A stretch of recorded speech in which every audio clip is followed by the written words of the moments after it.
유나이티드라는 단어를 가지고 시작을 해보려고 합니다. 유나이티드는 연합이라는 뜻입니다. 이 단어를 쓰기 위해서는 한 가지가 반드시 전제되어 있습니다. 떨어져 있다라는 것이죠. 분리되어 있다라는 것을 전제로 합니다. 그것이 좋은 상태는 아닌 거죠. 네. 저는 제 몸의 일부 중에 하나를 떼내고 싶었던 적이 있습니다. 한 6살 정도 됐을 때 제 몸의 어떤 부분이 싫다라는 것을 느끼게 됐습니다. 꼬맹이가 그런 것을 느낀다는 것은 남과의 비교를 통해서 그렇게 하게 되어 있어요. 6살 정도 됐을 때 남들과 비교했을 때 저에게만 있는 것이 보였습니다. 근데 그게 야 나한테는 있는데 나한테는 없지? 야구르지? 뭐 이렇게 야구를 수 있는 게 아니라 그게 그렇게 좋아 보이지 않았기 때문이죠. 그래서 어머니한테 여쭤봤습니다. 엄마, 나한테는 이게 왜 있는 거야? 이렇게 물어봤을 때 우리 어머니께서 우셨습니다. 왜냐하면 우리 어머니 보시기에도 그것이 상처였기 때문에 그래요. 제 왼쪽 팔에 화상이 있습니다. 화상이 있는데 이 화상을 입게 된 이유는 제가 생후 한 6개월 정도 됐을 때 이렇게 간신히 기고 있을 때 우리 한 누나가, 저희 누나가, 한 누나가 아니고 저희 누나가 새로운 신발 신고 너무 좋아가지고 이렇게 하다가 저를 이렇게 한번 툭 쳐가지고 옛날에 시골집에서 이렇게 부뚜막에 있는 집에 이렇게 아궁이에서 이렇게 간장이나 국 이런 걸 끓이는 것에 이제 제가 이렇게 빠졌죠. 그러니까 이제 그게 6개월 정도 됐었기 때문에 저한테는 기억이 없습니다. 우리가 삶을 살다 보면 누군가를 이렇게 인식하게 되는 방법들이 있는데 나라는 것을 이렇게 정체성을 형성해가는 시기를 보통 청소년기라고 말하죠. 그때 나는 누구인가? 인생이란 무엇인가? 인간이란 누구인가? 이런 철학적 질문들을 하게 됩니다. 그래서 초등학교 때 배우는 도덕이라는 수업이 있어요? 있어요? 네. 도덕이라고 불러요? 네. 미안해요. 저는 도덕이라고 불렀는데 여러분은 윤리 뭐 이런 거야? 바른 생활. 세상. 오케이. 바른 생활에 절대로 철학적인 질문 같은 게 들어가지 않습니다. 어렸을 때 남들과 차이를 인식하면서 자기를 형성해 가다가 드디어 내가 어떤 존재인지를 조금씩 알게 되는 청소년쯤 때부터 윤리책에 이제 철학에 대해서 나오기 시작하죠. 근데 저는 그렇게 저를 인식하기 시작했어요. 예를 들면 뭐 엄마가 아니죠. 야, 니네 집은 뭐야? 우리는 아파트야. 우리는 연립주택인데. 야, 니네 아빠 차는 뭐야? 우리는 그랜저야. 우리 아버지 차는 마티즈인데. 뭐 이런 식으로 비교를 하면서 자기를 알아가는 겁니다. 그렇지 않아요? 아니라고 생각하면 안 되겠죠. 다 그렇게 살았습니다. 우리 집 정수기는 얼음 나와. 우리 집 정수기는 이런 거잖아요. 그때 이제 저는 왼팔에 있는 화상을 인식하면서 나한테만 있는데 보기 안 좋고 징그럽고, 그래서 우리 어머니한테 여쭸을 때 속속들이 자세히 얘기해 주신 건 아니지만 우리 어머니가 밑에서 부뚜막에서 잠깐 일 보시는 사이에 제가 빠진 거기 때문에 극도의 어떤 책임감 같은 걸 느끼셔서 우셨던 기억이 있습니다. 그때부터 제가 기도를 했습니다. 하나님, 저는 3일 금식을 한 7살 때부터 우리 어머니의 강요에서 한번 한 적이 있기 때문에 그렇다고 우리 어머니가 신앙적으로 되게 무서운 분이라는 얘기는 절대 아니에요. 되게 진지하게 기도했습니다. 하나님, 제 왼팔에 있는 이 화상을 없애주세요. 6개월 정도 기도했다고 합니다. 우리 어머니 말에 의하면. 저 기억이 안 나요. 근데 그러니까 이제 밤에 기도하고 자야지 하면은 제가 그렇게 기도했다라는 거예요. 보기에 그렇게 좋아 보이지 않았기 때문에. 근데 그 기도가 응답되지 않습니다. 그렇죠. 하나님 전능하지 않으십니까? 응답이 안 되니까. 하나님 전능하지 않는가? 이 전능이라는 단어도 익숙하지 않은 이 꼬맹이가 그 다음에 기도를 바꿉니다. 하나님이 이 부분을 못 하시나 보다. 그러면 하나님 이 부분을 엉덩이로 좀 옮겨주세요. 이렇게 기도했습니다. 3개월 정도를. 엉덩이로 옮겨주시면 뭐 이렇게 드러내고 사는데 문제가 없으니까. 그런데 그 기도도 응답해 주시지 않았습니다. 그럼 하나님의 때가 있어서 언젠간 이루어질 기도인가요, 그것이? 그렇지 않죠. 이것을 바라보는 저의 어떤 시선과 태도가 바뀔 때까지는 계속 갖고 가는 겁니다. 사춘기 때 이 부분 때문에 제가 많이 힘들었습니다. 누군가의 경쟁에서 이겨야겠다, 그리고 뭐든지 잘해야겠다, 이런 식의 어떤 성격이 형성되는데 지대한 영향을 끼쳤습니다. 왜냐하면 나랑 이미 한 번에 친해진 친구들이 나한테 뭐라고 할 것 같으니까. 어린 마음에 그런 마음이 있었어요. 새로운 환경에 적응하는 것이 저한테 쉽지 않았습니다. 전학 가는 거 너무 두려워했고, 난 내가 이 친구에게 내 친구들에게 이거 어떻게 얘기할까? 그냥 반팔 입고 딱 나타나서 짠 하고 할까? 예, 그런 시간을 보내다가 청소년기를 지나고 나서 하나님이 넌지시 민규야 이렇게 제 이름을 근엄하게 부르시면서 말씀하시진 않죠. 저는 그런 신령한 사람이 아닙니다. 어떤 깨달음이 아니냐면 민규야 그게 그냥 너야. 네가 정말 싫어하고 힘들어하는 그 부분도 그게 왜 거기 붙어있는지 잘 모르겠지만 근데 그게 너야. 그러니까 나는 내가 사랑하는 너의 어떤 부분도 없앨 수 없어. 이런 깨달음이 왔어요. 아, 내가 이 왼팔에 대한 어떤 부분 때문에 이 팔을 뭐를 없애주세요 라고 기도했던 것이 너무 죄송했어요. 그리고 우리 어머니한테 뭐 처 없을 때 여쭤봤던 것이지만 왜 이게 나한테 있는 거예요? 뭐 이렇게 물어보고, 그 다음에 여름에 뭐 보충 수업 이런 거 할 때 선생님한테 잔잔히 찾아가가지고 선생님 저 보충 수업을 좀 빼주셨으면 좋겠습니다. 이렇게 얘기한 적도 있고, 그것 때문에 고등학교 2학년 때 검정고시를 한다고 학교를 막 때려치겠다 이런 적도 있습니다. 제 몸에 붙어있는 어떤 것, 그러나 분리될 수 없는 것, 구분은 되는데 분리될 수는 없는 것, 근데 그 구분이 그닥 그렇게 좋아 보이지 않는 어떤 것. 혹시 여러분의 모습 속에나 그 다음에 우리의 공동체 안에 저것만큼은 조금 제거됐으면 좋겠다 하는 부분이 있다면 하나님이 연합하라고 던져주신 어떤 사인일 수 있습니다. 사인일 수 있어요. 그리고 그때부터 남들에게 쉽게 말하지 못하는 것을 갖고 있는 친구들을 대하는 태도가 제가 달라졌습니다. 그리고 그걸 이해하게 됐습니다. 그러다 보니까 인생을 이렇게 살아오면서 돌아보니까 그와 유사한 일을 하게끔 하나님이 인도하셨다는 걸 요즘에 많이 느끼고 있습니다. 지체들을 만날 때나. 어쨌든 연합이라는 단어로 시작을 했는데 연합은 일단 따로 있음을 전제로 하지 않으면 얘기할 수 없는 단어입니다. 그 빈칸에다가 그걸 하나 적어두시면 오늘의 결론이라고 생각하시면 돼요. 구분은 되나 분리되어서는 안 된다라고 적어두시겠어요? 구분은 되나 분리될 수는 없다, 또는 분리되어서는 안 된다. 구분은 되나 맨 위에 적으시면 좋겠는데, 분리되어서는 안 된다. 많은 부분이 적용될 수 있는 이야기입니다. 구분은 되나 분리되어서는 안 된다. 적으셨습니까? 1차적으로는 교회에 대해서 이야기합니다. 교회는 세상과 구분은 되나 분리되어서는 안 된다. 당연히 크리스찬에게도 허락되는 예입니다. 크리스찬은 세상과 구분은 되나 분리되어서는 안 된다. 이 말이 와닿으세요? 제가 그거 어디 중간에 어딘가 써놨을 거예요. 제대로 정리를 안 해서 6번에 있죠. 구분 또는 구별이지 분리되어서는 안 된다. 그 문장을 계속 읽어보겠습니다. 시작. 거룩하게 구별되기 위해서 단절을 시도하거나 분리되지 않기 위해 절충하거나 타협해서도 안 된다. 거기까지. 크리스찬들의 문제는 뭐냐면 거룩하게 구별됐다는 것을 오해해서 분리된 삶을 살아간다는 것에 있습니다.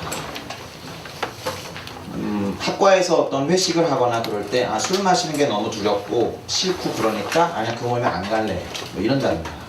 회사에 나가서 회식할 때도 마찬가지의 어떤 패턴을 보이는 경우, 제가 뭐 술 먹으라는 얘기를 하는 것도 아니고 그 다음에 세상 사람들과 똑같이 해라 이런 얘기는 아닙니다. 그런데 크리스찬들이 구별되는 삶 대신에 선택하는 것이 분리되는 거예요. 자기 신앙을 지킨다라는 명목하에. 뭔가 이 부분에 있어서는 우리의 영향력이 반감되는 부분이고 거의 영향을 끼칠 수 없는 상황이 아닌가 생각합니다. 크리스찬은 구분된 삶을 살아야 하나 세상과 분리되어서는 안 됩니다. 뭐 예를 들면 물 위에 기름 한 방울을 떨어뜨리면 섞이진 않지만 둥둥 떠 있는 것 같아야 되지, 그 기름을 그냥 식용유 통에 넣어두면 안 되는 것입니다. 크리스찬은 그런 거죠. 자, 연합을 얘기할 때 우리 어떤 모임 안으로 초대를 하고 우리 모임 안에 연합하자라고 할 때에 그것이 너무 지나쳐서 침몰되거나 함몰되어서도 안 된다는 의미에서 구분을 이야기해야 합니다.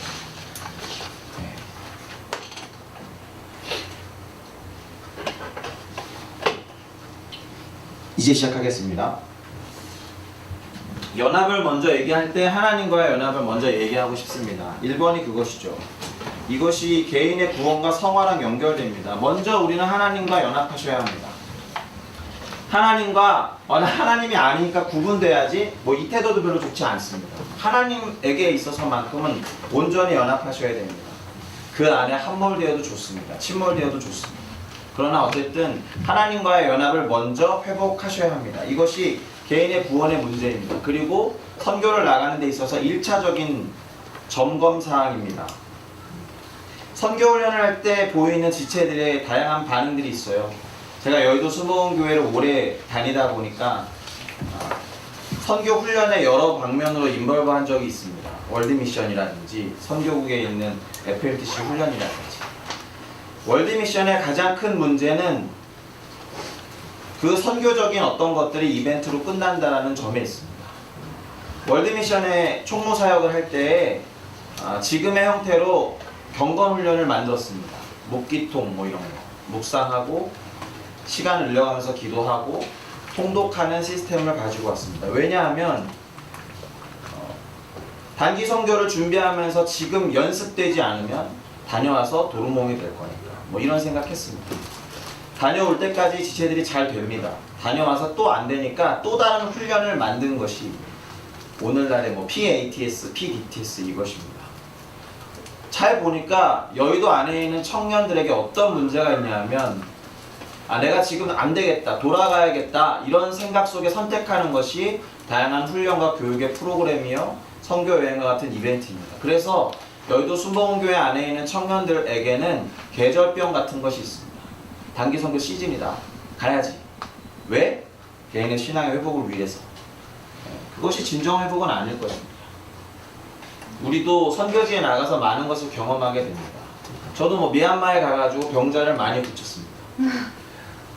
팔이 돌아가지 않는 환자를 고친 적도 있고 기도했을 때 쓴물을 토해내면서 속이 치유되는 환자를 본 적도 있습니다. 돌아와서 제가 식중독에 걸렸을 때 제가 기도했습니다. 낫지 않더라고요. 그리고 저에게 고민하면서 이야기하는 지체들이 많습니다. 목사님 왜 이 한국에서의 삶은 선교지처럼 되지 않는 것일까요? 왜 그런 것 같습니까? 하나님과의 온전한 연합이 이루어지지 않았기 때문입니다.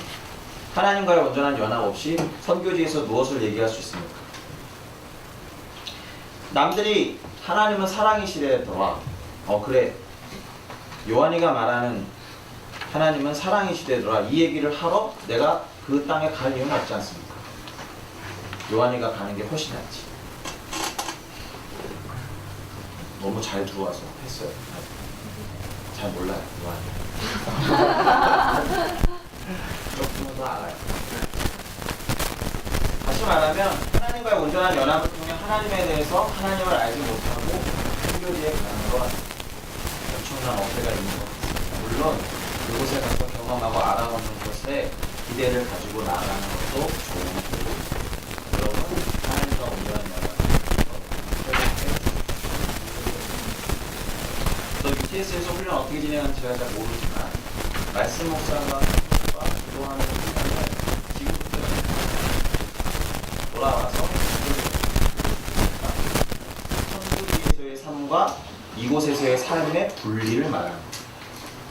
선교지에서의 삶과 이곳에서의 삶을 공간적으로 구분할 수 있으나 신앙적으로 분리된 삶으로 돌아간다는 얘기입니다. 그러시면 안 된다는 얘기를 드립니다. 두 번째 연합의 영역은 개인들 간의 연합입니다. 개인들 간의 연합이 없으면 공동체는 탄생하지 않습니다. 적잖이 희생과 관용과 포용이 필요합니다. 그런데 여기서도 중요한 게 뭐예요? 그것이 혼합과 절충이 되어서는 안 됩니다. 크리스찬이 세상을 향해서 대할 수 있는 태도는 두 가지밖에 없습니다. 첫째, 적극적으로 도전할 것. 아닌 건 아니다라고 말하고 맞는 건 맞다라고 말하면서 적극적으로 행동하는 편. 그것이 하나 있고 두 번째 택할 것은 무시입니다. 아닌 건 정말 무시하는 겁니다. 그러나 그 안에 절충과 혼합이라는 제3의 행동을 취하시면 안 됩니다. 크리스찬에게 절충과 혼합은 용납될 수 없는 것입니다. 성경을 잘 보면 하나님께서 그런 말씀을 많이 하셨습니다. 뭐 요한계시록에도 보면 7 교회들에게 니골라당의 행위나 이런 표현을 하시면서 우상의 제물을 먹거나 뭐 음행을 한 부분에 대해서 지적하시는데, 잘 보면 이교적인 요소들이 교회 내에 혼합되어 있는 것을 말합니다. 지금 오늘날 교회에도 있습니다. 분명히 있습니다. 세상의 성공을 이야기하거나 영향력이라는 명목하에 성공하고 성취해서 결정적일 때 하나님의 이름을 자랑해라, 뭐 이런 것들이 암암리에 있습니다. 마치 영화제의 시상식에 올라가지고 하나님께 영광을 올려드립니다, 이렇게 말하는 생각보다 뽀대나는 삶을, 그렇지 않습니다. 그렇지 않아요. 우리의 핵심은 성품과 성숙에 있어야 합니다. 그 성품과 성숙 안에서 개인들 간의 연합에서 서로를 배려하고 포용해주고 관용해줘야 합니다. 제가 사실 관용이나 포용이라는 단어를 잘 쓰고 싶지는 않습니다. 왜냐하면 오늘날 시대에 가장 최고의 가치가 되었기 때문인데, 그것 때문에 아닌 부분을 허용해야 된다는 얘기도 하고 개성이라고 존중해줘야 한다고 말합니다. 다 상당히 예민한 이슈에 대해서, 예를 들면 동성애, 성적 소수자에 대한 차별 문제나 이런 걸 이야기할 때 가장 먼저 대두되는 가치는 관용과 포용입니다. 이것이 오늘날만의 이야기는 아니었어요. 로마 시대 때부터 있었어요. 로마 시대 때 대제국을 형성하면서 그 지역의 여러 문화와 종교를 포용하는 정책을 썼고, 이것은 기독교가 공인된 다음에 기독교에 상당히 심각한 영향을 끼친 것입니다. 천주교 내에서 기독교의 개신운동, 개혁운동이 일어날 수밖에 없었던 이유가 거기 있습니다. 구분되어야 되나 분리되어서는 안 된다는 것을 오해해서 혼합된 어떤 크리스찬의 삶이나 종교 안에서 개혁이 일어날 수밖에 없었던 이유는 크리스찬의 행동이 그래야 하기 때문입니다. 어쨌든 개인들 간의 연합에서 중요한 건 배려와 섬김이어야 한다는 것입니다. 그리고 이것이 관계의 연습이고 관계의 회복을 의미합니다. 제가 왜 연합이라는 단어를 계속 이야기하냐면 구원의 맥락과 계속 이어지기 때문에 그래요. 세 번째는 공동체 간의 연합이 있습니다. 이것은 사회 구원과 관련된다고 생각해요. 하나님과 온전한 연합을 이룬 개인이 구원받았다고 말하면서 사회와 연합하지 않고 사회의 어떤 부분에 대해서 좌시하거나 침묵한다면 우리를 통해서 이루어갈 하나님 나라의 일이나, 물론 하나님 우리가 일하지 않아도 충분히 하실 수 있는 분이시겠지만 우리의 삶의 변화를 통해서 드러나는 영향력이 사회를 바꿔가는 부분은 이제 기대하기 어려운 것이죠. 이렇게 보니까 연합 하나를 가지고도 하나님 나라의 확장이라는 개념을 이야기할 수 있습니다. 개인이 하나님과 연합하고 개인이 개인끼리 연합해서 공동체가 되고 개인이 사회와 공동체가 연합해서 사회를 바꿔가는, 개인의 구원과 사회 구원으로 나아가는, 개인의 하나님 나라가 임하고 대학과 캠퍼스에 하나님 나라가 임하고 민족과 열방의 하나님 나라가 임하는 캠대학 선교의 선교 정신에 입각해서 보더라도 매우 일관성 있는 표현입니다. 연합이라는 단어를 그렇게 기억하셔야 될 것입니다. 그래서 2번, 그리스도의 대사는, 캠이라고 말하는 우리 그리스도의 대사는 그 정체성에서부터 연합사역을 할 수밖에 없어요. 그 밑에 고린도후서 5장 18절부터 20절을 같이 읽겠습니다. 시작. 모든 것이 하나님께서 났으며 그가 그리스도로 말미암아 우리를 자기와 화목하게 하시고 또 우리에게 화목하게 하는 직분을 주셨으니 곧 하나님께서 그리스도 안에 계시사 세상을 자기와 화목하게 하시며 그들의 죄를 그들에게 돌리지 아니하시고 화목하게 하는 말씀을 우리에게 부탁하셨느니라. 그러므로 우리가 그리스도를 대신하여 사신이 되어 하나님이 우리를 통하여 너희를 권면하시는 것 같이 그리스도를 대신하여 간청하노니 너희는 하나님과 화목하라. 예, 하나님과의 연합을 말하면서 하나님과 연합되지 않은 세상을 향해 그리스도의 대사된 우리가 그리스도를 대신하여 하나님이 우리에게 들려주신 화목하라는 말씀을 가서 전해라. 이것이 캠 공동체의 정체성이거든요. 예, 그리스도의 대사라는 이름은 그런 것입니다. 하나님 나라가 아닌 곳에 가는 게 그리스도의 대사예요. 그렇기 때문에 선교 훈련만큼, 그 다음에 선교 파송만큼 그리스도의 대사에 합당한 가장 적절한 프로그램은 없어요. 지금 우리는 그 현장에 와 있는 거예요. 하나님 나라가 아닌 곳에 가서 하나님과 상관없는 여러분, 하나님과 화목하십시오. 하나님과 연합하십시오. 이렇게 말하려고 우리 이 자리에 와 있는 것입니다. 믿으십니까? 아멘. 캠퍼스에서, 요즘에 캠퍼스가 하나님 나라입니까? 2% 3%대를 차지하고 있는 어떻게 보면 복음화율이라고 말할 수 있는 그것 안에 기현이 예배를 드리면 그 대학 정원에 1%도 예배드리지 않는 그곳에 서 있는 우리의 정체성이 그런 것이다라는 거예요. 그리스도의 대사는 그래서 연합사역을 할 수밖에 없다라는 것을 기억하시고 하나님과 연합, 그 다음에 여러 공동체와 있지 않는 사람들과 연합을 시도하셔야 됩니다. 거기다 제가 예를 하나 적어놓은 거는 세대 간의 연합일지 민족 간의 연합 등을 한번 캠이 브릿지 사역을 해보자. 그래서 캠브리지라는 단어를 하나 또 만들어 본 거예요. 캠브리지 사역하자. 캠브리지 멤버 뭐 이런 게 있는데 이 팀 안에 다문화 사역하는 팀도 있잖아요, 그죠? 외국인 근로자? 예, 있죠. 예, 다문화 사역이잖아요. 문화와 문화 사이에 브릿지를 놓는다. 예, 그리스도의 대사는 다리 역할을 하는 사람이에요. 그러니까 캠이라는 이름 안에 브릿지는 그냥 내재되어 있는 이름입니다. UTS 훈련만큼, UTS 프로그램만큼 그 이름에 합당한 프로그램이 없는 것 같아요. 그러니까 잘 훈련을 받으시고 다녀오는 이벤트로 끝나지 마시고 다녀와서 할 수 있는 브릿지 무브먼트가 뭐가 있는지 생각하시면서 그리고 캠의 그 브릿지 사역을 이렇게 했으면 좋겠다는 자발적인 학생운동을 일으킨 여러분이 되시기를 이 부분에 있어서 분명한 컬링이 있다는 것을 기억하시면서 나아가셨으면 좋겠습니다. 우리가 나아가는 것에 뭐가 재미있을 것 같으니까 뭐 이런 거 아니에요. 하나님 그 동기도 물론 쓰시지만 정확하게 아주 진지하고 진중하게 바라보며 나아가셨으면 좋겠습니다. 세 번째, 유나이티라는 단어를 검색해 보니까 절대로 홀로 쓰이지 않습니다. 보니까 형용사로 사용되기도 하고 그래서 어떤 명사를 꾸미거나 그 다음에 어떤 상태를 설명해 주기도 하고 전치사 against, with, in 등과 함께 쓰여서 목적을 드러내는 단어입니다.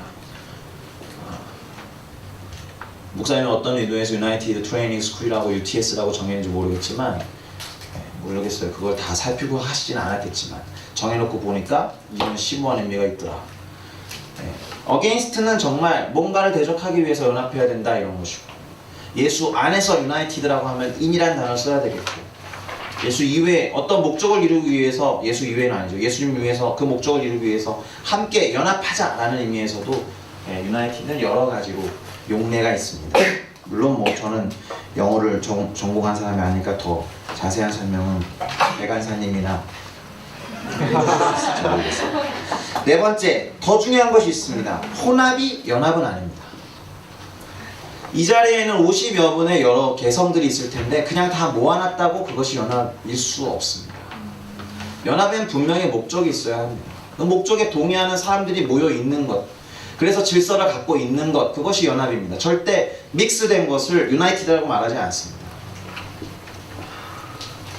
팀 내에도 마찬가지입니다. 팀 내에 나는 어떤 목적을 띠고 왔는데 왜 나를 이렇게 잘 안 섬겨주는 것이지? 이러면서 그냥 자기는 믹스의 영역만을 생각하고 말은 유나이티드라고 하는 경우가 왕왕 있습니다. 여러 단체들이 자신들의 어떤 부분들을 주장하고 얻어내기 위해서 충돌하고 갈등하면서 유나이티드를 말합니다. 그러나 사실은 믹스를 요구하는 것일 때가 가끔 많이 있습니다. 내가 이 자리에 지금 진정으로 유나이티드 하고 있는지 아니면 그저 혼합물로서 와 있는지 섞여 있지 아니하고 그 부분을 분명히 점검하시는 것이 지금 이 시점에 대단히 중요합니다. 이 훈련을 4주차인가요? 3주차인가요? 아무튼 진행하는 절반을 지나가고 나아가는 데 있어서 이 말은 어떤 기준과 정신, 방향과 목적을 생각하는 것이어야 한다는 얘기입니다. 그런데 또 하나 그렇다고 유나이티, 통일도 아닙니다. 모든 개인의 어떤 것들이 함몰되고 침몰돼서 드러나지 않는 것까지도 아닙니다. 되게 어려운 얘기죠. 이 어떤 균형을 어떻게 이야기할지는 잘 모르겠는데 그렇지만 이 부분을 양극단을 인식하고 있다면 중간중간 점검할 수 있으리라고 생각해요. 나는 지금 믹스의 영역에 있는가 아니면 그냥 내 개성을 다 죽이고 또는 리더에 의해서 그런 부분들이 강요될 때가 많아요. 특별히 리더 되시는 분들 통일을 이야기하면서 유나이티드라고 말할 때가 있단 말이죠. 희생을 얘기하면서 그럴 때가 있단 말이죠. 비단 이 선교 공동체뿐만이 아니라 사회에서도 마찬가지입니다. 이 양극단을 이해하시고 내가 혹시 이쪽으로 치우치진 않았는지 저쪽으로 치우치진 않았는지 점검하라는 의미에서 매우 능동적인 태도를 이야기하는 것입니다. 본부에서 요구하는 것이나 팀장님의 요구하는 것에 그저 수동적으로 끌려가는 것만 말하는 것이 아닙니다. 다섯 번째 얘기는 얘기했던 거니까 넘어가겠습니다. 6번도 얘기한 것 같습니다. 말씀 구절을 한번 볼게요. 에베소서 4장 15절에서 16절 제가 읽어드릴게요. 오직 사랑 안에서 참된 것을 하여 범사에 그에게까지 자랄지니라. 그에게까지 자랄지니라의 물질을 딱 긋고 거기다가 목적이라고 쓰시면 됩니다. 그는 머리니 곧 그리스도라. 그에게서 온몸이 각 마디를 통하여 도움을 받음으로 연결되고 결합되어에다가 밑줄을 그시면 되겠죠. 연합의 구체적인 모습입니다. 각 지체의 분량대로에다가 동그라미 치시면 되겠습니다. 우리가 해야 될 역할들입니다. 역사하여 그 몸을 자라게 하며 사랑 안에서 스스로 세우느니라. 제대로 온전한 연합을 이루면 결국 우리는 예수 그리스도의 분량에까지 자라가게 될 것을 이야기하고 있습니다. 두 번째 말씀, 너희는 사도들과 선지자들의 터 위에 세우심을 입은 자라. 그리스도 예수께서 친히 모퉁이 돌이 되셨느니라. 모퉁이 돌에다 동그라미 해놓고 희생의 모범이라고 보시면 돼요. 그의 안에서 건물 하나 서로 연결하여 연결에다 동그라미 치시고 주 안에서 성전이 되어가고의 밑줄을 치시고 역시나 목적과 이유라고 적으시면 됩니다. 너희도 성령 안에서 하나님의 거하실 처소가 되기 위하여에다가 밑줄을 또 치시면 목적이라고 적을 수 있습니다. 그리스도 예수 안에서 함께 지어져 간다라는 결과물을 보게 될 것입니다. 이 말씀을 찬찬히 잘 들여다보시기 바랍니다. 저한테 주어진 시간이 속절없이 흘러가고 있어서 8번으로 갈까요? 섬김과 배려 등 연합을 위한 태도가 일이나 과제가 되어서는 안 된다. 이게 무슨 말일까요? 몇 년 전에 리더십의 유형은 크게 두 가지로 나누는 일이 있습니다. 관계 중심의 리더십이냐, 과업 중심의 리더십이냐. 너는 어디에 속해? 뭐 이런 얘기 한 적 있잖아요. 그죠? 근데 1990년대 한 초반 정도부터 심리학이 이 나라에 엄청나게 인기를 끌기 시작해가지고 많은 사람들이 인간 중심, 관계 중심적인 부분이 좋다더라 이런 생각을 다 갖고 있어요. 그래서 흉내내기 시작합니다. 원래는 과업 중심적인 사람인데 관계 중심이 좋다 이런 것들의 어떤 모르겠어요. 집단 체면인지는 모르겠지만 그 부분을 흉내내기 시작했습니다. 제가 부정적으로 표현한 것인데 그 부분을 놓고 노력했다라고 보면 되게 긍정적인 표현이죠. 그런데 자세히 리더십들을 살펴보면 절대 관계 중심적이 아닌데 그 관계를 일처럼 체크하는 사람들이 있어요. 오늘 2주일에 한 번씩 누구한테 카톡을 보내야지 이렇게 딱 정해놓고 카톡을 보내는 거야. 일처럼. 무슨 말인지 알겠죠? 네.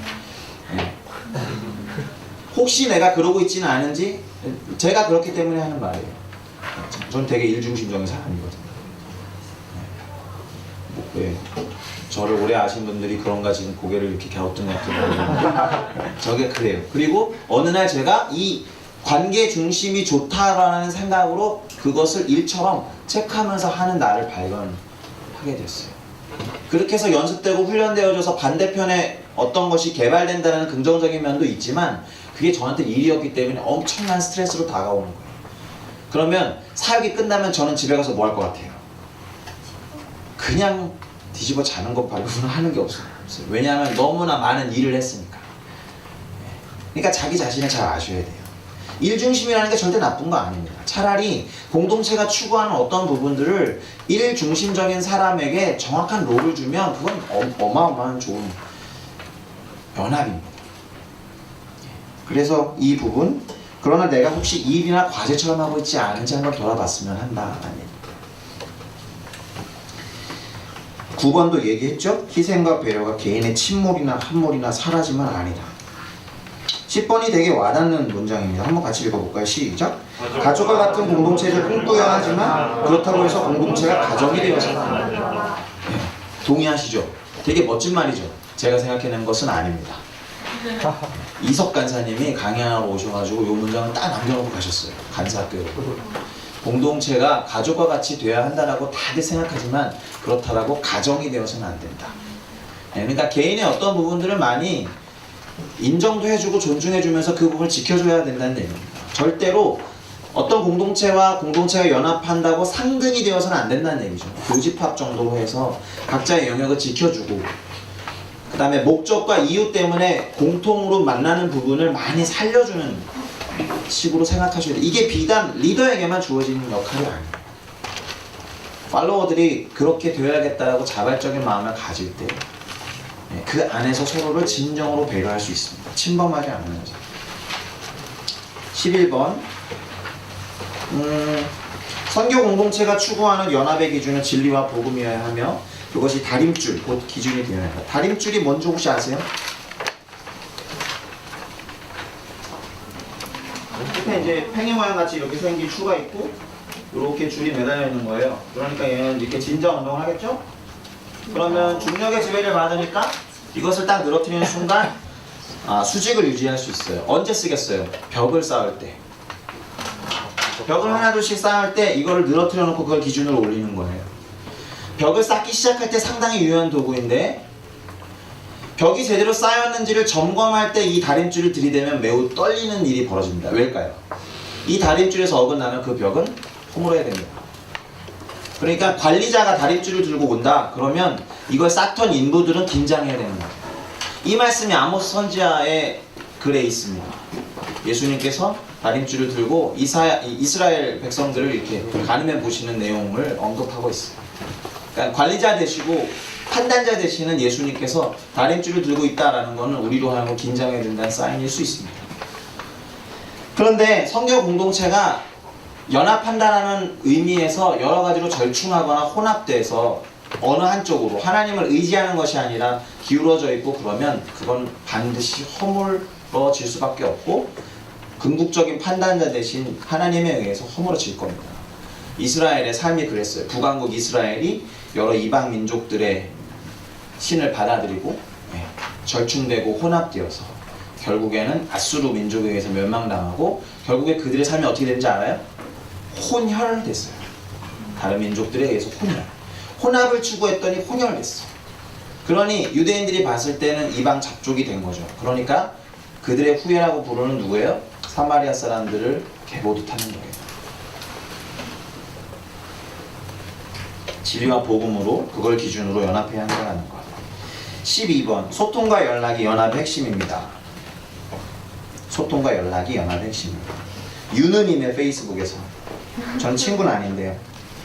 유느님의 페이스북에서 누군가 이렇게 포스팅한 것을 제가 불러왔는데요. 재미있는 말이 좀 있어요. 1번 앞에서 할 수 없는 말은 뒤에서도 하지 마라. 뒷말이 가장 나쁘다. 궁시렁거리지 마라. 저한테 새기면서 말하고 있습니다. 2번 말을 독점하면 적이 많아진다. 적게 말하고 많이 들어라. 들을수록 내 편이 많아진다. 유느님은 이걸 어디서 알았을까요? 3번 목소리의 톤이 높아질수록 뜻은 왜곡된다. 흥분하지 마라. 낮은 목소리가 힘이 있다. 4번 귀를 훔치지 말고 가슴을 흔드는 말을 해라. 어떻게 하라는 건지 모르겠으나 이렇게 적혀 있습니다. 듣기 좋은 소리보다 마음에 남는 말을 해라. 때로는 나에게 적절한 직언을 해주는 사람의 말이 남아서 삶의 변화를 이끌기도 합니다. 그래서 전문 용어로 더 right word라고 해요.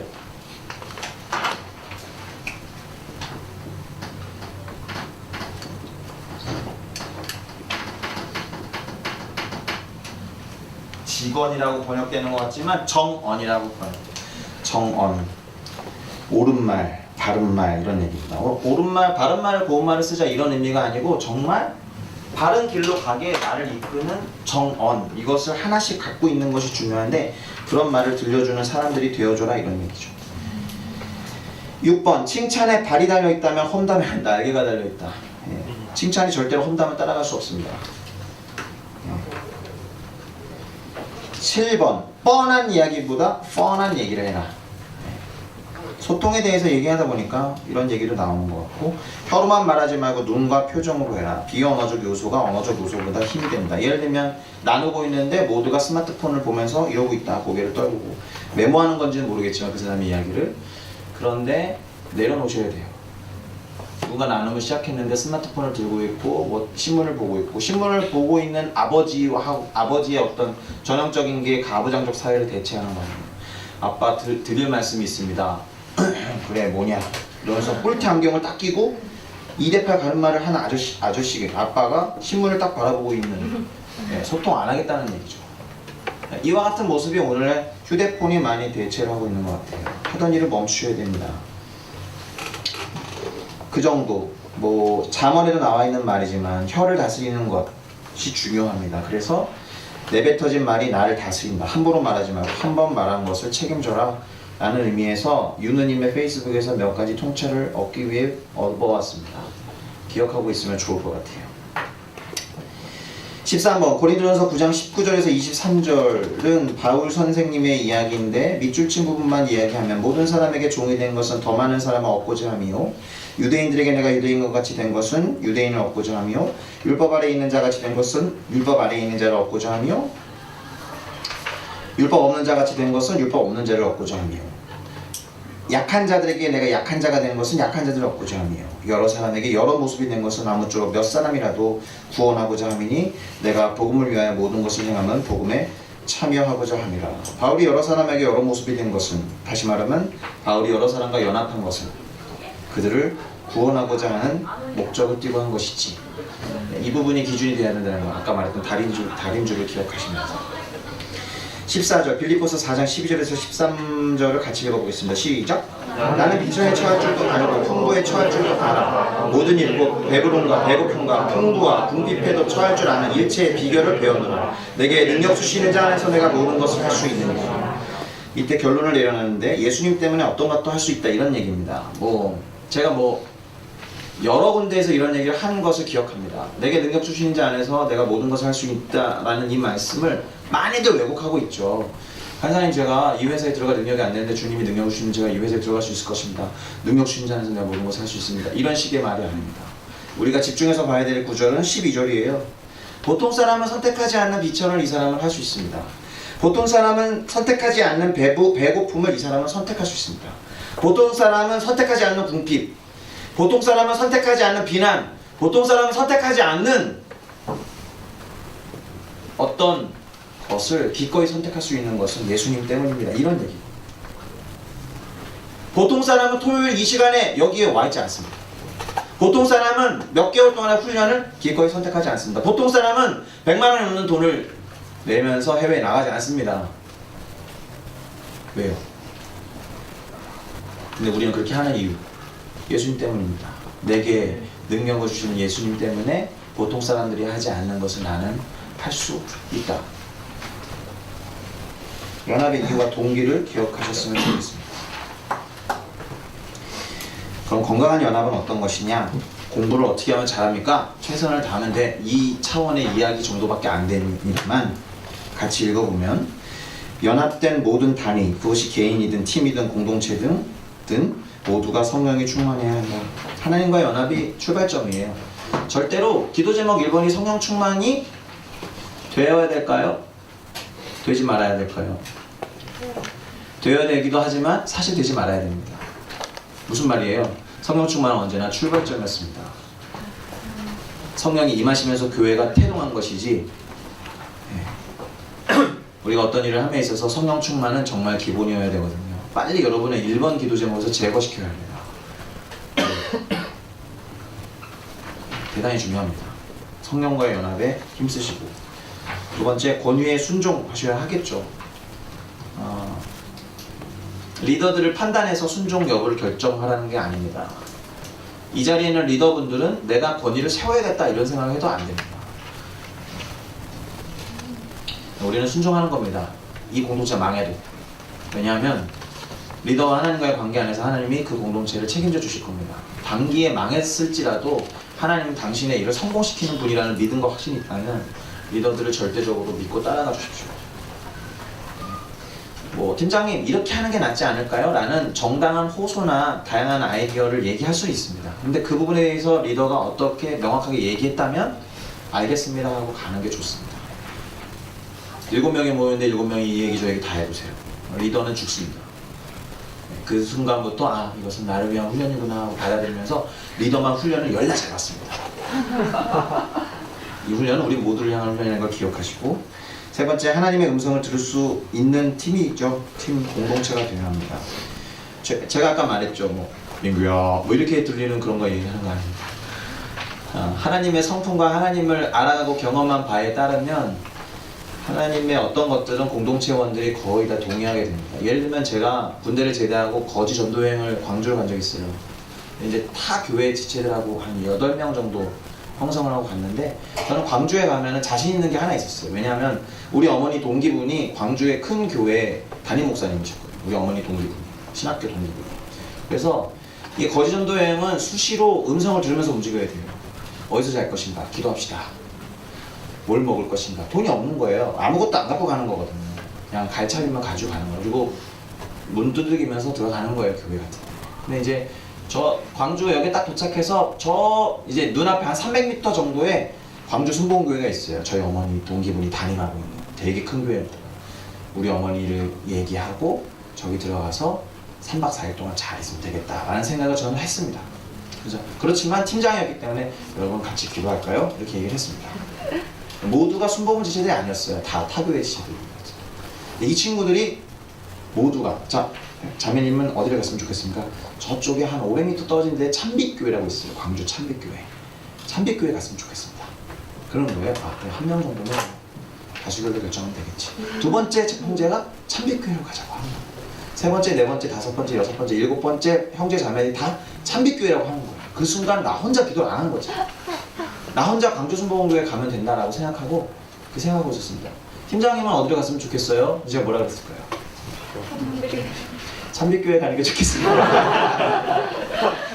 하나님의 음성을 거룩하게 듣는다 뭐 이런 건 전혀 없이 이 사람들에게 하나님이 참빛교회 뭐 치으시라고 뭐 아니면 참 뭐 이렇게 갑자기 저기 떨어져 있는 참빛 뭐 이런 거 보여주는 게 아니잖아요. 미안해요. 미안해요. 그렇게 해서 어떤 연상을 해가지고 한 게 아닌데 분명히 하나님이 동일한 마음을 저 이외에 주신 거죠. 그래서 참빛교회에 들어가서 수요예배를 드리고 목사님에게 이러저러해서 저희가 광주에 전도여행 왔습니다 했더니 정말 잘 섬겨주셨어요. 한 마음이 된다는 걸 의미합니다. 이미 여기에서는 하나님의 음성을 들을 수 있다는 것은. 왜냐하면 하나님의 음성을 들으면 한 마음이 될 수밖에 없어요. 관계가 열려있는 팀이어야 합니다. 이 말은 한마디로 말하면 비밀이 거의 없는 공동체를 말해요. 특별히 팀 내에 비밀 연애를 하고 있는 커플이 있을 경우에 비밀이 늘어납니다. 정말 잘하셔야 돼요. 철저하게 안 들키는 거짓말을 완벽하게 하실 자신이 없으면 드러내세요. 사실은 저희가 눈이 맞아서 사귀기 시작했습니다. 그럼 팀 내에서 옮겨줄 거예요. 형제는 저 팀으로 가시고. 처음부터 받지 않을 것이지만 원래는 그러면 안 돼요. 사귀면 안 되는 것이고 어쨌든 비밀이 쌓여서 담이 쌓인 공동체를 역기능적 공동체라고 말합니다. 엄마 아빠한테 내 얘기 못하는 거죠. 가정이. 그래서 역기능적 가정이 되는 거예요. 우리 공동체 안에 내 얘기를 제대로 못하는 거죠. 미생을 보십니까? 안영희 씨가 나오는데 안영희 씨가 자기 팀 내에 있는 사람들에게 자기 아빠 얘기를 못하는 거예요. 미안해, 미생을 안 봤군요. 그렇습니다. 그렇다고 시간이 다가오고 있어요. 네, 그렇다고 모든 걸 완벽하게 다 오픈해라 이러는 건 아닙니다. 그건 너무 지나친 이상주의고요.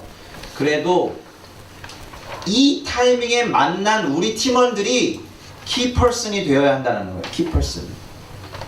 키퍼슨은 뭐냐면 내가 누군가에게 정말로 뭐 자살할 정도로 힘들 때 생각나는 어떤 사람이 완벽한 키퍼슨인데 정상적인 사람은 12명의 이상의 키퍼슨을 만들어야 된다고 심리학 이론을 말합니다. 가족, 보통 4명. 친구, 보통 4명. 같은 일을 하는 동역자. 그러니까 나는 한 명이면 됩니다. 이게 되게 자랑스럽게 말할 게 아니에요. 그러면 한 명 만들어 놓고 인생 그만 살겠다 이거거든요. 관계를 더 노력하지 않겠다는 거예요. 지금부터 만나는 모든 사람들을 key person, 열쇠, key 이거예요. 설마 KI를 쓰는 건 아니겠죠. key person을 만드는 것에 목표를 두시면서 나를 드러내기도 하고 그 사람을 알아가는 연습을 지금 이 공동체 안에서 하면 참으로 좋겠다 생각합니다. 여러 가지 부르심이 있어요. 우리를 부르심. 그 다음 각자에게 맡겨진 사역에 최선을 다하는 것. 팀장이 나한테 이런 거 왜 맡겨? 이런 판단하지 마시고 벌써 웃고 있어. 원준아 뭐 맡았는데 너 오늘 너희 팀에서 목소리를 맡았냐? 목소리 좋은데. 6번째, 신체가 건강하셔야 됩니다.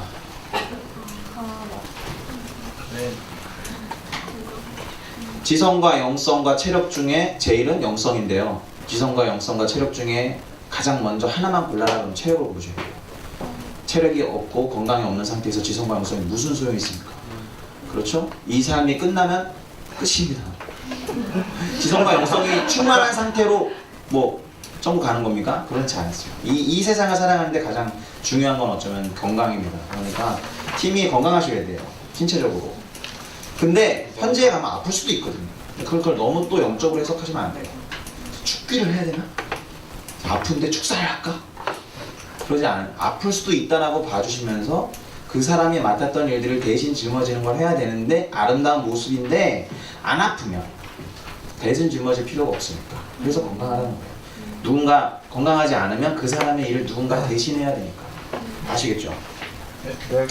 사역에 대한 정확한 정보와 이해를 갖추셔야 돼요. 내가 가는 지역, 내가 가는 곳의 사역자 그룹, 영적인 흐름까지. 영적 도회 이런 거 하실 거 아니에요? 네. 안 하시나요?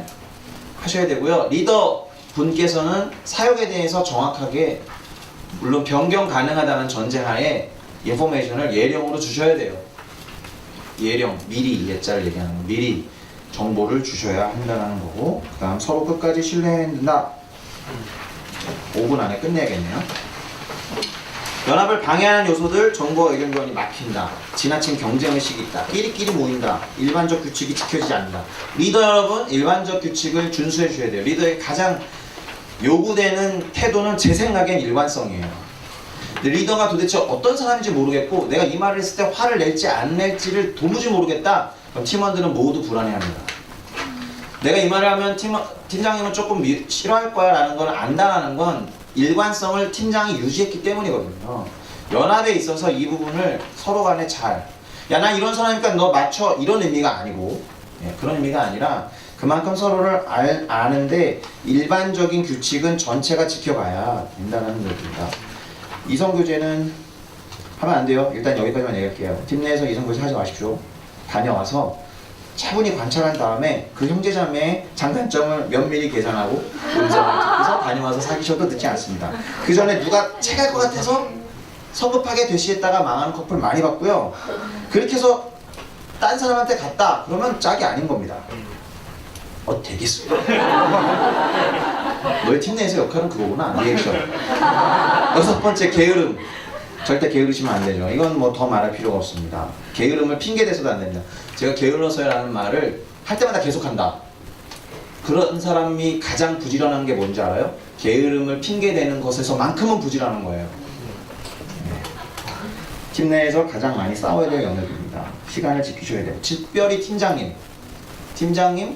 절대 늦거나 약속 잘 어기시면 안 돼요. 비판 판단은 뭐 말하지 않아도 되겠고요. 사랑과 축복의 언어를 사용하시고 비교의식을 버리시고 정말 공부 열심히 해라 이런 얘기죠. 모든 공로는 개인이 아니라 공동체에게 돌려주십시오.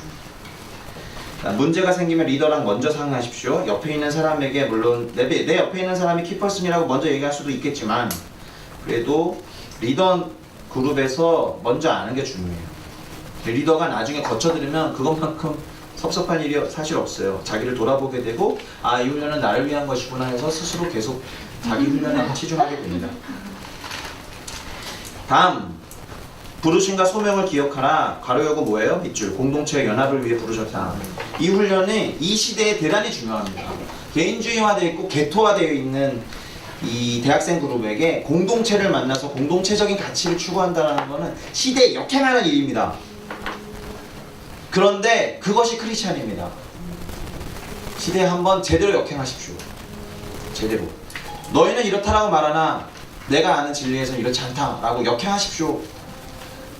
오늘날 공동체가 답입니다. 공동체를 그렇게 만들어가겠다라고 적극적으로 만들어가는 여러분 되어주시고, 반드시 유념해야 될 것들이 있는데 어떤 경우도 하나는 놓치지 마시고, 하나님 안에서 자신이 어떤 존재를 놓치지 마시고, 어떤 순간에도 함께 있는 지체들을 놓치지 마시고, 어떤 순간에도 섬겨야 할 현지인들을 놓치지 마시고, 어떤 순간에도 사단과 사단의 괴계를 붙잡아라는 얘기가 아니라 그것에 민감해라, 예민이 아니고 그런 얘기입니다.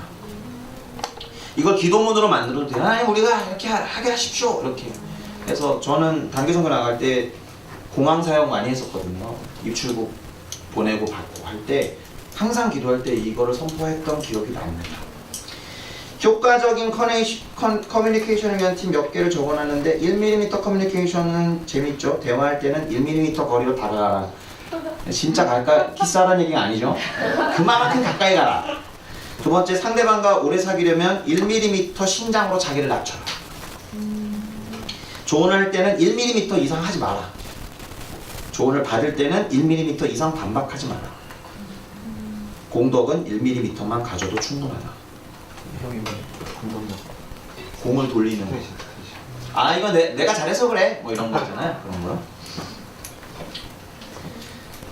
그 다음에 말하지 않은 거는 쭉 내려가겠습니다. 리더분들 소수의 의견을 언급해 주는 게 좋습니다. 아 이런 의견도 있었는데 하면서 근데 그건 정말 무시하고 싶어 뭐 이렇게 얘기하는 게 아니라 그건 아니고 우리의 방향성에는 그래도 모두가 원하는 거나 이렇게 하는 게 더 열심히 할 수 있지 않을까? 뭐 이런 식으로 조금 좋은 의견인데 라고 띄워주면서 해주시는 게 좋겠고요. 그 다음에 7번 여러분이 주목해야 돼. 문제를 제기했다면 대안도 함께 제시하는 성숙한 문제 제기를 해주세요. 문제 제기를 위한 문제 제기만 하는 거예요. 문제를 위한 문제 제기잖아요. 다 비판하기 위해서 하는 거 말고 대안을 가지고 얘기하면 훨씬 좋을 것 같습니다. 읽어보면 될 것 같아서 시간이 다 됐어요. 맨 마지막 줄, 헐 대박을 잘 활용해서 적절히 리액션을 하십시오. 헐 대박. 여기에는 긍정적 부정이 다 들어가 있어요. 정말 잘 만들어낸 말이야. 아 나 너무 힘들어. 헐. 아 나 지금 어떻게 하지? 대박 그런 일 있어. 대박 사건 이렇게 하면 그것이 긍정이든 부정이든 근데 영혼 없는 멘트로 막난이라는 얘기는 전혀 아닙니다. 그 사람의 눈을 보시면서 헐 대박을 잘 활용하시면 좋겠어요.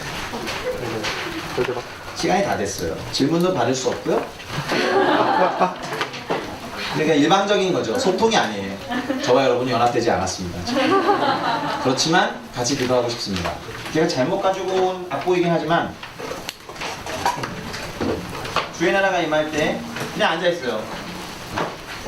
그냥 앉아있어. 일하지 마.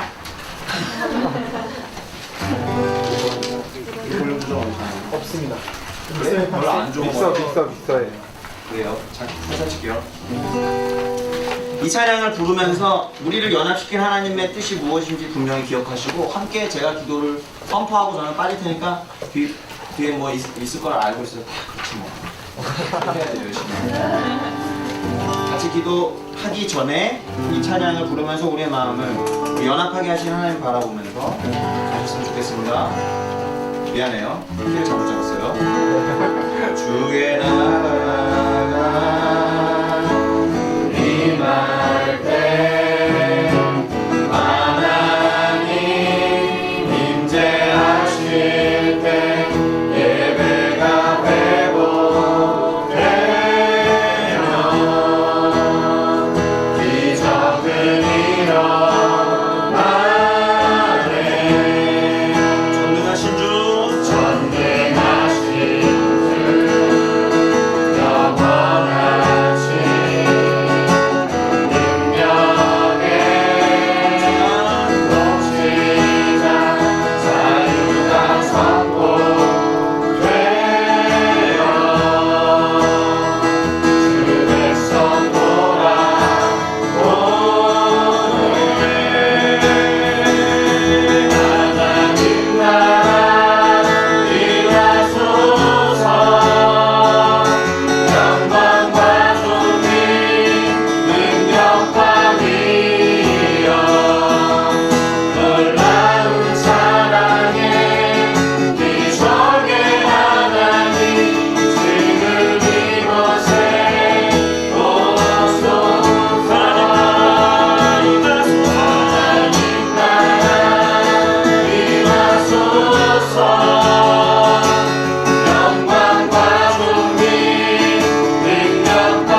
주시옵소서.